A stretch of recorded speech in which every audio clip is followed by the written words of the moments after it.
할아버지가 어린 손자를 놓고 얘기를 합니다. 우리가 6.25 때 얼마나 배가 고팠는지 아느냐. 밥이 없어서 사람들이 굶기를 밥 먹도 됐다. 그러자 이 손주가 고개를 갸우뚱거리면서 할아버지 밥이 없으면 빵을 먹지 그랬어요. 그러더래요. 어처구니 없는 말을 듣고 할아버지가 밥이 없는데 어떻게 빵이 있겠느냐. 그랬더니 그 아이가 하는 말이 아이고 할아버지 그러면 라면 먹으면 되지요. 그러더래요. 이게 우스운 얘기이지만은 참 우리가 이 배고픈 시절, 뼈 아픈 시절이 있었는데 어느덧 우리가 그 시절을 다 잊어먹고 사는 우리의 모습이 아닌가 그런 생각이 들어요. 우리는 어저께 그저께 3.1절 105주년 기념일을 맞이했죠. 이 3.1절이 이제 옛일이 되어버렸어요. 사람들이 기억 속에 흐려져 가고 우리는 관심 속에서 지워져 가고 있습니다. 그 역사가 벌써 105년이 되어버렸죠. 어떤 아버지들은 자녀들이 3.1절이 무슨 날이냐고 물으면은 일제 때 조상들이 탑골공원에 모여서 대한독립 만세 부른 날이다라고 부르는 것으로 그냥 끝내버립니다. 우리 자체가 아니면 내 자신부터 역사적 의식도 없고 관심도 없고 민족도 없고 오로지 나만 배부르고 살면 모든 것이 행복하다라는 그런 이기적이고 아주 극단적 개인주의에 빠져있는 현 세대를 바라봅니다. 어떻게 이 아픔의 날, 이 민족 비극의 날을 참 그렇게 쉽게 잊을 수 있을까? 참 이해가 되지 않죠. 우리나라 근대 역사 가운데 두드러진 날이 두 개가 있죠. 하나는 3.1절이고 또 하나는 8.15 광복절입니다. 이날 모두가 다 일본과 관련된 날 아닙니까? 이 두 날은 특별히 일본과 관련된 날뿐만 아니라 우리 민족의 신앙인들과 깊이 관련된 날 아닙니까? 하나님이 이 민족의 역사 가운데서 섭리하신 날이고 많은 기독교인들이 다 관련된 날입니다. 그래서 이 두 날은 우리 기독교가 다시 되새기고 다시 교훈을 받고 넘어가야 할 날 아니겠습니까? 이 날들은 두 가지 공통점을 가지고 있는데 하나는 자유와 평등입니다. 자유를 위해서 평등을 위해서 우리 조상들이 또 특별히 신앙인들이 기미 독립선언문을 작성하고 그 33인의 이 서명적 가운데 16명이 기독교인이었어요. 그렇다면 그들은 무엇을 왜 그렇게 싸웠습니까? 5등은 자의 하면서 사는 기미독립선언문의 서두에 조선이 자유독립국임을 우리가 자유인임을 선포하는 그날 아닙니까? 이 자유 우리가 그렇게 애타게 피를 흘려가면서 받았던 자유가 잘못 오용돼 갖고 이제는 개인주의가 돼버리고 남이 죽든지 말든지 내가 내 멋대로 사는 것을 자유다 착각하며 살아가고 있지요. 오늘 본문에서도 예수님은 이 자유에 대해서 얘기합니다. 진리를 알지니 진리가 너희를 자유롭게 하리라 말씀하셨죠. 진리가 너희를 자유롭게 하리라. 무엇이 먼저라는 겁니까? 너희가 자유를 얻기 위해서는 그 전에 반드시 따라올 것이 먼저 생각해야 될 것이 진리다라는 것이죠. 우리는 진리 안에서 참 자유를 얻게 되어진다는 거예요. 진리가 없으면 자유가 아닌 것이 되어져 버립니다. 오늘 본문의 말씀을 자세히 보면 우리가 자유롭기 위해서는 반드시 진리 가운데 있어야 된다는 것을 우리 주님께서 말씀하는 거죠. 그러면 여러분 진리가 무엇입니까? 일반적으로 사람들이 자유라 이렇게 하면은 특히 우리나라에서 자유라고 하면은 이 공산주의와는 반대인 자유 대한민국 이렇게 생각합니다. 또 옛날 분들은 자유라 하면은 일제에 의해서 해방된 자유를 말하기도 하죠. 요즘 젊은 사람들은 자유라고 하면 어디서든지 구속받지 않고 내 마음대로 자유롭게 사는 것을 자유라고 합니다. 이와 같이 우리는 자유라고 하면서 그 자유의 해석은 다 다르게 해석하고 있는 겁니다. 그래서 예수님께서 진리를 알지니 진리가 너희를 자유롭게 하리라 이렇게 얘기합니다. 그들은 예수님의 말씀을 이해하지 못하고 한다는 말이 자기들이 자기 조상 아브라함 때부터 종이 된 적이 없었고 지금도 종이 아닌데 무슨 자유를 운운하느냐라고 얘기합니다. 이미 자기들은 자유하다라는 얘기죠. 그러나 여러분, 이 말씀이 이들이 외치는 주장이 맞습니까? 다 틀린 얘기 아닙니까? 이들은 아브라함의 자손이라고 하면서 아브라함의 자손에 이미 출애굽시되기 전에 야곱이 70명을 데리고 와서 살다가 결국 모세 시대의 종 아니었습니까? 애굽의 종 노릇하지 않았습니까? 그런데 어떻게 아브라함 때부터 우리가 종이 된 적이 없다라고 얘기할 수가 있을까요? 그리고 지금도 우리가 자유롭다 얘기하고 있잖아요. 지금은 무슨 시대인데요? 로마가 압제하고 로마 식민지 시대 아닙니까? 그런데 여기에 자유가 어디 있겠습니까? 이들은 자기들의 이 입장을 예수님에게 반박하기 위해서 지금 거짓으로 예수님에게 우리가 아브라함의 자손이고 종이 된 적이 없었고 지금도 종이 아니다, 내가 내 마음대로 하잖아 하면서 얘기하는 것 아닙니까? 이들이 생각하는 자유는 뭐겠습니까? 육체적으로 집중되어 있는 거예요. 당신이 육체적으로 종이 아니면 나는 아니다, 종이 아니다라고 생각하는 겁니다. 예수님의 말씀과 이들의 생각은 하늘과 땅이 차이만큼 간격이 벌어져 있어요. 예수님께서는 육체적인 이런 자유를 말하는 것이 아닙니다. 어떤 사람의 집에 노예로 있는 그런 상태를 얘기하는 것이 아닙니다. 우리가 말씀을 이어서 계속 보지 않았습니까? 예수님께서 말씀하신 것은 너희가 지금 너희 아비 마귀에 하는 일에 참여하고 있지 않느냐, 자유하지 않고 마귀의 종로로 타고 있다, 죄의 종이다 라고 그 말씀을 하는 겁니다. 이들은 당시에 경제적으로 부유했지만은 하나님께 대해서는 굉장히 인색했습니다. 그들은 하나님께 제물 바친다, 월삭과 안식일과 절기를 지킨다 등의 열심을 내었습니다. 그래서 율법을 쪼개고 또 나누어서 세부 조항까지 612개를 만들어 놓고 열심히 지키면서 그것으로 만족했습니다.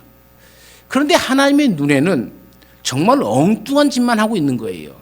정말 하나님께서 원하는 것이 무엇인지도 모르고 자기가 스스로 만들어 놓은 율법에 만족하며 살아가는 것이죠. 미가야 선지자는 이런 이스라엘 백성들이 과거에만 또 현재만 있는 것이 아니라 우리 역사 가운데 항상 있었음을 알려줍니다. 미가야가 뭐라고 얘기합니까? 내가 무엇을 가지고 요 앞에 나아가며 높으신 하나님께 경배할까? 내가 번제물로 일련된 송아지를 가지고 그 앞에 나아갈까? 여호와께서 천천의 순양이나 만만의 강물 같은 기름을 기뻐하실까? 내 허물을 위해서 내 맏아들을 내 영혼의 죄로 말미암아 내 몸에 열매를 드릴까? 그러면서 말하기를 사람아 주께서 선한 것이 무엇임을 내게 보이셨나니 여호와께서 내게 구하는 것은 오직 정의를 행하며 인자를 사랑하며 겸손히 내 하나님과 함께하는 것이 아니겠느냐라고 말씀합니다. 우리는 종교적 행위들은 많이 나타나지만은 정말로 우리가 하나님이 보시기에 선한 일을 하고 있는지, 하나님의 공의를 이루어 가고 있는지 깊이 생각해 볼 문제 아닙니까? 그러면서 우리는 하나님이 기뻐하시는 일, 그것을 선한 일이 무엇인지 내게 보이셨다라고 하는데 그 하나님이 기뻐하시는 일에 대해서는 관심이 없어요. 그리고 오직 자기의 이름을 드러내는 것, 자기의 행위를 드러내는 것에만 온통 관심을 가지고 살아가는 겁니다. 정의를 행하며 인자를 사랑하며 겸손하게 내 하나님과 함께 행하는 것, 그것이 정말로 하나님이 기뻐하는 겁니다. 그런데 그들은 종교적 행사에 하나님의 사랑받아 지금 자유하다, 지금 자유한 모든 것은 하나님의 복이다라고 이야기는 하지만은 하나님 보시기에는 한숨만 짓게 하는, 하나님을 한숨 짓게 하는 일들을 서슴지 않고 행하는 겁니다. 이런 그 중에 가장 대표적인 것이 바로 오늘의 말씀입니다. 이들은 예수님을 대적합니다. 예수님을 대적하면서 그것이 선한 일이라 생각하는 거예요. 예수님을 십자가에 내몰면서 그것이 착한 일이고 좋은 일이라 생각하는 거예요. 여러분, 하나님의 눈높이와 이 사람들의 눈높이는 근본적으로 달라버린 겁니다. 그러면서 우리는 하나님 일을 한다. 나는 착하게 살았다. 나는 지금 당장 죽어도 천국 간다. 이 시대의 이 사람들이나 예수님을 대적하는 이 사람들이나 오늘 우리의 모습이 무엇이 다를까요? 여러분, 하나님 눈에 비치는 저들의 모습은 자유한 자가 아니라 은혜를 저버린 자가 되어져 버렸습니다. 죄의 포르던 자가 되어버린 겁니다. 그러면 이것으로부터 누가 우리를 자유롭게 할 수 있겠습니까? 이 세상에는 아무도 죄에서 우리를 자유롭게 해줄 수 있는 것이 없습니다. 종교적인 행사가 아무리 성대하게 한다 할지라도 그것이 우리를 자유롭게 하지 못합니다. 도덕적으로 윤리적으로 자유롭게 내가 아무 죄를 짓지 않고 살았다 할지라도 그것으로 우리가 참된 자유를 얻을 수 없는 겁니다. 그래서 예수님은 오늘 본문에서 진리를 알아라. 이 진리가 너희를 자유롭게 할 것이다 라고 말합니다. 그러면 먼저 우리가 이 진리가 무엇인지부터 알아야 됩니다. 예수님이 말씀하실 때 성경 곳곳에서 진실로 진실로 내가 너희에게 이르노니 라는 말씀을 참 많이 합니다.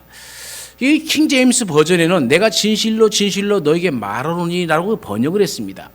그런데 NIV 성경에는 이걸 다르게 번역을 했어요. 내가 너희에게 진리로 말하거니와 이렇게 진리라는 말로 번역을 했습니다. 즉 예수님이 진리이고 그러기에 그 말씀도 진리인 것이죠. 그러면 예수님이 말씀하시는 진리란 무엇입니까? 여러분, 진리가 무엇입니까? 그 첫 번째 진리는 변하지 않아야 된다는 거예요.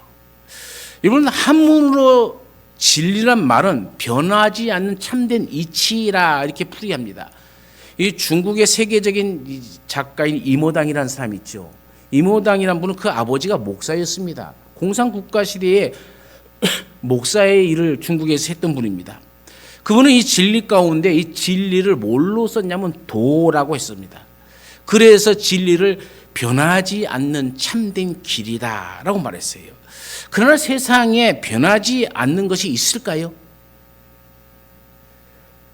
여러분, 오늘 우리 대륙의 자리도 옛적에는 바다였다는 것을 우리가 알고 있습니다. 옛적에 뜨거웠던 불덩어리가 오늘의 지구가 되었습니다. 하늘의 별들도 죽어가고 또 새로운 별들이 또 만들어집니다. 옛적에 강이 흐르던 자리가 세월을 두고 퇴적되어서 농토가 되옵니다.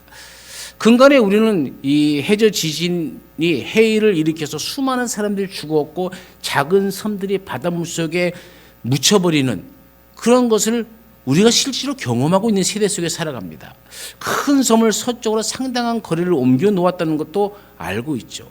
아프리카는 탄자니아 부분을 지어서 지금 갈라지고 있습니다. 계속적으로 갈라지고 이것이 결국에는 갈라져서 이 나라와 이 탄자니아를 주고 경계 가지고 아프리카 두 조각으로 난다라고 하는데 그 시간은 5,000년 뒤라고 합니다. 그러니까 아직은 이루어지지 않고 있는데 지금은 그 간격이 자꾸 이렇게 벌어지고 있는 거예요. 이 지질학자들의 연구에 의한 발표입니다. 여러분, 이 대륙뿐만 아니라 우리 몸은 어떻습니까? 어제의 내 몸이 오늘의 내 몸과 같습니까? 우리는 어제의 내 몸과 오늘의 내 몸이 같은 줄 알고 살아요. 그런데 같지 않습니다, 여러분. 보통 20세고 남자고 여자고 20세가 20세가 넘으면 죽는 세포보다 생겨나는 세포의 수가 훨씬 적어집니다. 그래서 노화가 시작되는 거예요. 그러니까 어제의 몸과 오늘의 나의 몸은 다른 몸입니다. 많은 세포들이 내 몸에서 죽었고 많은 세포들이 다시 생성해서 살아가는 것이 납니다. 생명과 죽음을 함께 지니고 있는 것이 바로 내 모습입니다. 단지 우리는 그것을 인식하지 못하고 눈으로 보이지 않기 때문에 그저 어제와 오늘 내가 같은 줄 알아요. 또 우리 주위에는 죽어가는 사람이 있는가 한면에 또 새로 태어나는 사람도 있지 않습니까? 어제의 세상과 오늘의 세상이 여러분 같다고 생각하십니까? 다른 세상입니다. 모든 것이 다 변합니다. 한결같이 변하고 있죠. 한결같은 것이 없다는 말입니다. 변하지 않는 것은 아무것도 없습니다. 모든 것은 변하고 죽고 사라져갑니다. 그러니까 이 모든 것들은 변하기 때문에 진리가 될 수 없는 것이죠. 시작이 있고 끝이 있는 사물의 질서에는 그 어떤 진리도 없는 것이죠. 오직 변하지 않는 것만이 진리입니다. 그럼 변하지 않는 것이 무엇일까요? 야고보서 1장 17절에는 이렇게 얘기합니다. 온갖 좋은 은사와 온전한 선물이 다 위로부터 빛들의 아버지께로부터 내려오나니 그는 변함도 없으시고 회전하는 그림자도 없으시느니라. 변하지 않는 것은 딱 하나님만이 변하지 않는다, 이렇게 얘기합니다. 그러니까 하나님만이 참 진리인 것이죠. 또 두 번째로 예수님이 말씀하신 진리는 영원해야 됩니다. 모든 죽는 것, 사라지는 것, 낡아지는 것은 진리가 될 수 없다는 얘기입니다. 한결같은 영원한 것이 그럼 무엇일까요? 성경은 하나님은 영원하시다라고 선포합니다. 그래서 하나님이 진리입니다. 하나님이 진리이기에 하나님의 말씀 또한 진리입니다. 이 진리이신 하나님이 우리 가운데 오셨습니다. 그것을 말씀이 육신이 되어 오셨습니다. 그분이 바로 예수님이시죠. 그래서 예수님은 진리이고 그 말씀은 또한 진리인 것입니다. 그래서 예수님이 우리에게 주시기로 약속하신 생명은 영원한 생명이고 곧 영생인 것이죠. 이 영원한 생명은 죽음을 지니지 않습니다. 그래서 영생은 또한 진리가 되어지는 겁니다. 예수님이 이 땅에서 십자가를 지심으로 열어주신 그 길은 곧 영원한 생명의 길이요 유일한 생명의 길입니다.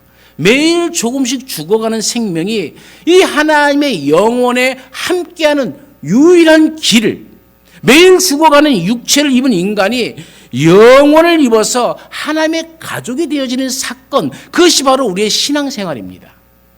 그래서 우리는 우리 주 예수 그리스도를 믿음으로 참된 진리 안에 거하게 되는 줄로 믿습니다.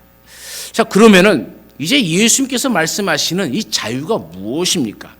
예수님은 우리가 진리를 알 때 진리가 우리를 자유하게 한다 말씀하셨습니다.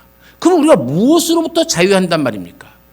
그 첫 번째가 죄로부터 자유하시는 것이죠. 성경은 의인은 없나니 하나도 없다고 로마서 3장 10절에서 말씀하고 있죠. 이 말은 인간 스스로 죄로부터 자유로워질 수 없다는 겁니다. 왜요? 의인이 없기 때문에 그렇습니다. 우리가 율법을 다 지킨다고 해도, 아무리 착하게 살아도, 예배를 한 번도 빠지지 않고 다 드려도, 모든 예물과 절기의 헌금을 아무리 많이 한다고 하더라도 그것으로 우리가 구원을 받을 수 있는 것이 아니란 얘기예요. 그것은 우리가 예수 그리스도의 믿음으로 말미암아 나타나는 부산물들일 뿐이죠. 그것이 구원의 조건이 되어질 수는 없다는 겁니다. 모든 인간은 죄 가운데 잉태되었고 죄 가운데 태어나서 죄 가운데 살아가고 죄 가운데 죽습니다. 자, 그럼 이제 주님의 말씀을 다시 한번 생각해 봅시다. 진리를 알지니 진리가 너희를 자유케 하리라. 자유롭게 하리라.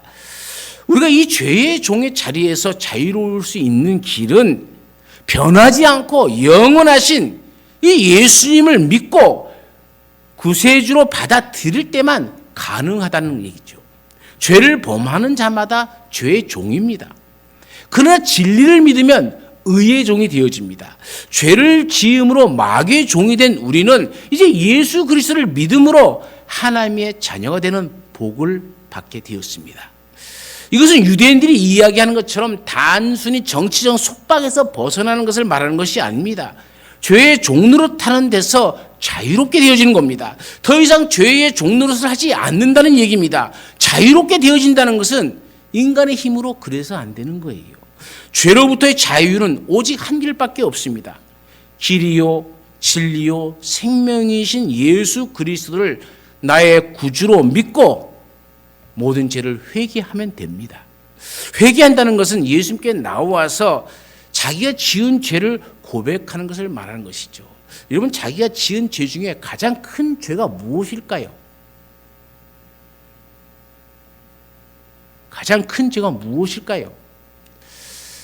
여러분, 모든 죄는 사함을 받을 수 있는데 이 죄만큼은 사함을 받지 못한다고 했어요. 그럼 이 사함받지 못하는 죄가 가장 큰 죄입니다. 여러분, 살인죄, 사람을 죽인 살인죄, 도둑죄 이런 게 죄가 아니에요. 이런 죄는 다 용서받을 수 있어요. 그런데 성령을 거스리는 것은 용서받지 못합니다. 여러분, 성령을 거스리는 죄는 무슨 죄입니까? 그럼 성령이 하시는 일이 무엇인 줄 알아야 되죠. 성령을 우리가 그리스도의 영이라 얘기합니다. 그리스도의 영이라 이 말은 그리스도를 증거하는 영이라는 얘기죠. 그 성령께서 하시는 일은 믿지 아니하는 자들에게 예수님께서 참된 구세주이심을, 메시아임을, 하나님의 아들임을 증거하는 것이 성령께서 하신 일이죠. 그러니까 죄 중에서 가장 큰 죄가 무엇이냐면은 예수님을 믿지 않는 죄입니다. 그래서 예수님을 믿지 않는 죄는 영벌에 처해지는 거예요. 이것은 세상의 기준과 전혀 다른 하나님의 기준입니다. 누구든지 가던 길에서 예수님께 돌아오면 하나님이 이 은총을 받으며 살아갈 수 있는 것이죠. 영생의 영원한 생명을 얻는 자녀로서의 삶을 살게 되어지는 겁니다. 그러나 누구라도 예수님을 거부하면 그는 죄로부터 자유함을 얻을 수 없게 되어집니다. 영생이 아니라 영벌을 받게 되어지는 겁니다. 예수님을 믿음으로 말미암아 죄로부터 참된 자유를 얻어서 행복을 누릴 수 있는 오늘 우리의 삶, 이 모든 은혜가 오늘도 우리 가운데 있기를 간절히 축원합니다. 두 번째로는 율법으로부터의 자유입니다. 율법은 인간의 행위를 정지합니다. 자신의 행위를 율법에 비추었을 때에 완벽한 사람은 결코 아무도 없습니다. 이것을 아시는 하나님은 독생자 예수님을 이 땅에 보내주셔서 십자가에 죽게 하심으로 우리의 모든 죄를 씻어주시고 의롭다 칭해 주신 겁니다. 또한 구원받은 우리는 하나님을 아버지라 부르면서 살아갈 수 있게 되어진 것이죠. 예수님이 십자가에 돌아가실 때 지성소의 휘장이 찢어졌습니다. 이것은 하나님과 인간이 예수 그리스도 안에서 하나가 된 것을 나타납니다. 십자가 아래에서 하나님과 인간 사이에 막힌 담이 무너졌음을 이야기하는 것이죠. 이 같은 율법의 완성으로 우리는 율법으로부터 자유함을 얻고 살아갈 수가 있게 되어진 겁니다. 로마서 10장 4절에 보면 예수님은 율법의 마침이 되셨다고 얘기합니다. 그리스도는 모든 믿는 자에게 의를 이루기 위하여 율법의 마침이 되시니라. 그 몸으로 율법에 요구하시는 모든 것을 우리 주님께서 행하셨습니다. 예수님은 친히 제문이 되시고 또한 대제사장이 되셨죠. 제문이 되신 예수님은 피 흘려 죽으심으로 우리의 죄를 담당하셨고, 대제사장 되신 예수님은 친히 우리의 죄를 짊어지고 하나님과 이 시은자 보좌 앞으로 나아가서 하나님과 우리의 막힌 담을 모두 허셨습니다. 그리고 모든 믿는 자들을 의롭게 해주셨습니다. 그래서 우리가 예수님을 따라 살면 우리도 진리이신 예수님처럼 의롭게 되는 은혜를 얻게 되어집니다.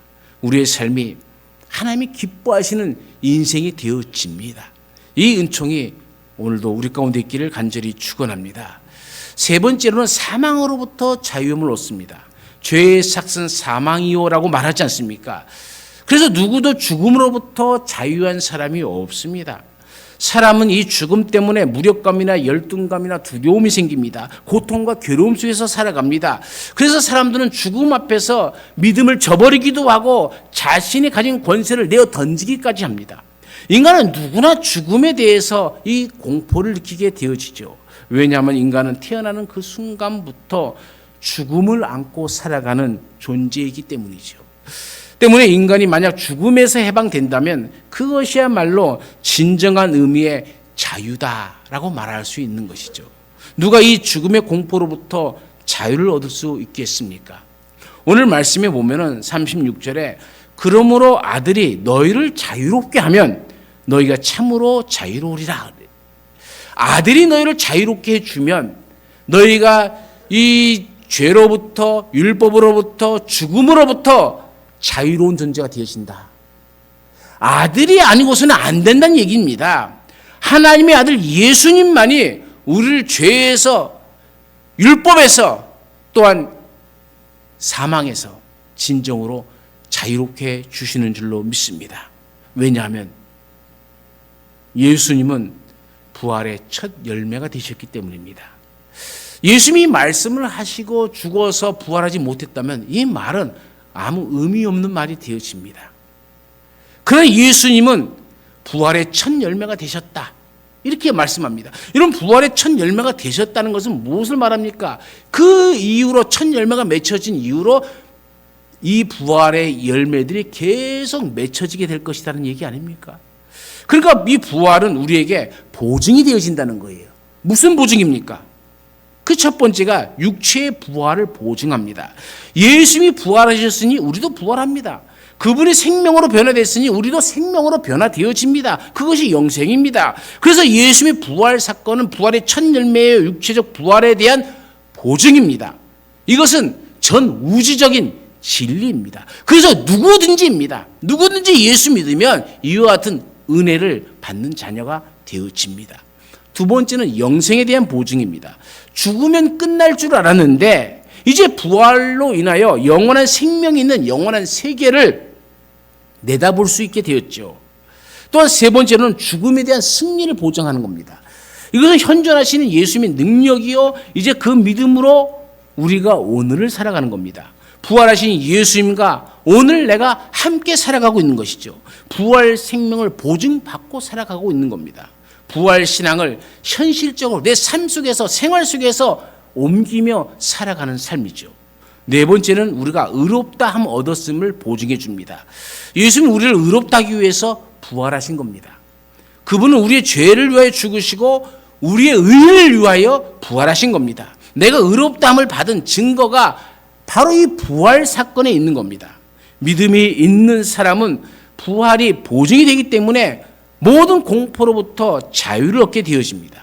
이제 그리스도인들은 죄와 율법과 죽음의 종로로 돼서 해방되어 생명의 법을 가지고 살기 때문에 죽음에 대해서 두려워하지 않습니다. 성경은 이것에 대해서 이는 그리스도 예수 안에 있는 생명의 성령의 법이 죄와 사망의 법에서 나를 해방하였다라고 얘기하고 있습니다. 그러므로 하나님의 독생자 예수 그리스도가 우리를 대신해서 죽으셨다가 3일 만에 부활하심으로 죽음을 이기셨다는 것을 우리가 믿는다면 우리는 우리의 모든 삶에 대해서 담대해질 수가 있는 겁니다.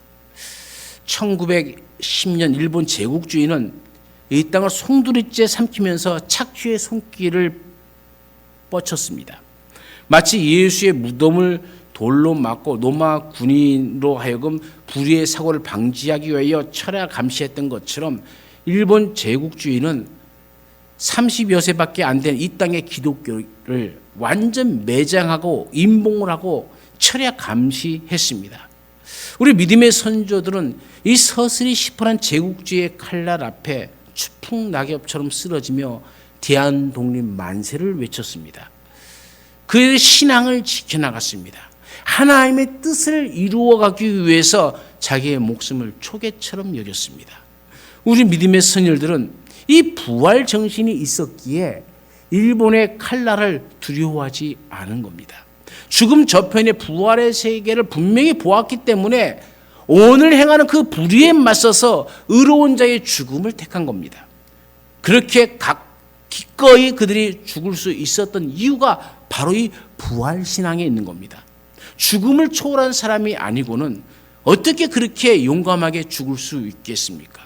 우리도 죄와 율법과 사망의 노예가 되지 말고 사망을 철폐하고 부활하신 예수님을 구주로 영접함으로 불협에 타협하여 자기의 유익을 구하는 자기만의 인생, 이기주의요 개인주의 인생이 아니라 오직 주님의 부활 앞에서 담대함을 얻어서 사망에서 공포에서 노임을 받고 자유를 얻는 승리하는 인생이 되어지기를 간절히 축원합니다. 그렇다면 이제 그리스도인이 된 사람은 증인으로서의 삶을 살아가야 하는 책임이 주어집니다. 하나님의 은혜로 자유롭게 된 사람은 마귀의 종에서 하나님의 자녀가 된 줄로 믿습니다. 하나님의 그 권세와 능력이 하나님의 자녀 가운데 함께 할 줄로 믿습니다. 성경은 그리스도께서 우리로 자유케 하려고 자유를 주셨으니 그러므로 굳세게 서서 다시는 종의 멍에를 매지 말라라고 이야기하고 있죠. 우리가 자유롭게 된 것은 마지막 아담이신 예수 그리스도가 우리를 대신에 피 흘려 주시고 우리를 죄악에서 자유롭게 만들어 주셨기 때문에 우리가 자유로워진 겁니다. 하나님의 은혜로 자유롭게 된 사람은 자유를 회복하고 자유를 지닌 존재가 되어지는 거죠. 우리 조상 아담의 범죄함으로 말미암아 우리는 하나님의 형상과 모양을 상실해 버렸습니다. 그러나 진리이신 예수를 믿고 참 자유를 얻게 된 우리는 잃어버렸던 이 자유에 대해서 이 책임을 지며 사는 존재가 되어져야 하는 겁니다. 우리가 예수를 믿음으로 하나님의 형상이 회복되어졌다면 가장 큰 변화로 그 변화된 회복된 그 증거로 우리의 삶에 무언가가 달라져야 되지 않겠습니까? 바뀌어져야 되지 않겠습니까? 한 국가의 국민이 되면 그 국민으로서의 의무와 권리가 생겨나기 시작합니다. 우리가 그리스도를 믿음으로 천국 시민이 되었다면 그 천국 시민으로서의 의무와 권리와 책임이 있죠. 왜냐하면 그 책임과 의무와 권리를 행하지 않는 자유는 하나님을 기쁘시게 할 수 없기 때문입니다. 그것은 자유가 아닌 방종이기 때문에 그렇죠. 아담과 하와도 에덴 동산에서 그 의무를 행했다면 그만큼 자유롭게 살 수 있었을 거예요. 그에게 주어진 의무는 딱 한 가지밖에 없었습니다. 선악을 알게 하는 그 나무의 실과를 따먹지 말라라는 거였죠. 그들이 지워진 이 의무는 오직 그거 하나뿐이었지만 그들은 의무를 다하지 않고 선악과를 따먹었습니다. 그로 인해 모든 인류는 자유를 상실하게 되어져 버린 거죠. 이제 하나님의 은혜로 진리 안에서 자유를 얻은 사람은 그 책임의 실천으로 주어지는 것이 있어요. 이제 그리스도인이 되었다면 그 의무가 우리에게 주어지는 겁니다. 의무를 행해야 진정한 자유인이 되어지는 거예요. 진정한 하나님의 백성이 되어지는 겁니다. 그럼 그 의무가 무엇입니까? 갈라디아서 5장 13절에서는 이렇게 얘기합니다. 형제들아, 너희가 자유를 위하여 부르심을 입었으나 그러나 그 자유로 육체의 기회를 삼지 말고 오직 사랑으로 서로 종노릇하라 라고 얘기합니다. 옛적에 아담과 하와에게 자유를 주었습니다. 그러나 그들은 의무를 감당하지 못했습니다. 그래서 모든 인류는 죄 가운데 빠졌습니다. 이제 우리가 예수 그리스도를 통해서 참된 자유를 얻었습니다. 그런데 이 참된 자유를 얻어놓고 그 자유를 가지고 육체의 기회로 삼는 사람들이 또 생긴다는 거예요. 또 있다는 겁니다. 그래서 바울은 갈라디아 교회를 향해서 너희가 참된 자유인이 되었다면 그 자유를 가지고 육체의 기회로 삼지 말라는 겁니다. 이 세상 것 가지고 자랑하고 이 세상에 성공했다 그런 것 갖고 남에게 상처를 주고 아프게 만들지 말라는 겁니다. 그럼 어떻게 살아가야 됩니까? 바울은 정확하게 얘기합니다. 오직 사랑으로 서로 종노릇하라. 우리가 하나님께로부터 자유를 실천하는 이 사람만이 참된 행복을 누릴 수가 있는 겁니다. 믿음은 행함으로만 온전해지는 겁니다. 서로 종노릇하라. 그 안에 참된 자유와 또 의무와 책임이 있는 겁니다. 여러분 서로 종노릇해야 됩니다. 집안에서 남편은 아내에게 종노릇해야 됩니다. 아내는 남편에게 종노릇해야 됩니다. 부모는 자녀에게 종노릇해야 되고 자녀는 부모에게 종노릇해야 됩니다. 상전은 그의 일꾼들에게 종노릇해야 되고 일꾼들은 또한 상전에게 종노릇해야 됩니다. 이것이 서로입니다. 어느 일방적으로 누구에게만 주어진 것이 아닙니다. 서로에게 주어진 겁니다. 종이 뭡니까? 종은 주인의 뜻대로 하는 것이 종이죠. 남편은 아내의 뜻대로 해야 되고 아내는 남편의 뜻대로 해야 됩니다. 서로 존중해야 됩니다. 서로 배려해야 됩니다. 부모는 자녀를 배려해주고 자녀는 부모를 생각할 줄 알아야 됩니다. 그것이 서로입니다. 기업가는 사원들을 존중할 줄 알아야 되고 사원은 기업가를 존중할 줄 알아야 됩니다. 이렇게 서로 종노릇하는 것, 그것이 천국입니다. 여러분, 오늘 우리가 자유를 얻은 사람이라면 성령의 이끌림을 받아서 성령님과 동행하는 삶을 살아가야 되겠죠. 그래서 우리의 삶 속에서 성령의 열매가 맺혀지는 것이 자유인이 맺어야 하는 열매입니다. 오늘 이 은총, 이 은혜가 하나님이 우리 가운데 주신 은혜입니다. 우리 모두가 진리를 바르게 알았다면 이제 그 진리 안에서 자유롭게 살아야 됩니다. 그리고 그 자유의 참된 길은 서로 종노릇함에 있음을 깨달으시고 우리의 가정 안에서, 교회 안에서, 우리가 살아가는 사회 안에서 서로 종노릇함으로 여러분을 통해서 하나님의 천국이 여러분이 발걸음을 닿는 곳마다 나타나기를 간절히 축원합니다. 우리 가운데 함께 하신 하나님, 진리를 알지니 진리가 너희를 자유케 하신 말씀을 마음판에 새깁니다. 주님의 진리 안에서 우리가 그 모든 것을 행하게 하여 주옵시고 아들이 너희를 자유롭게 하였다는 것처럼 이제 예수 그리스도를 믿음으로 우리가 참된 자유인이 되었다면 이제 그 자유인의 의무와 권리와 책임을 다하여 서로 종노릇하며 내가 발걸음이 닿는 곳이 천국이 되어지고 내가 가는 곳마다 천국의 기쁨이 넘쳐나는 우리의 삶이 되게 하여 주옵소서. 언제나 함께 하시는 예수님의 이름으로 기도드리옵나이다. 아멘.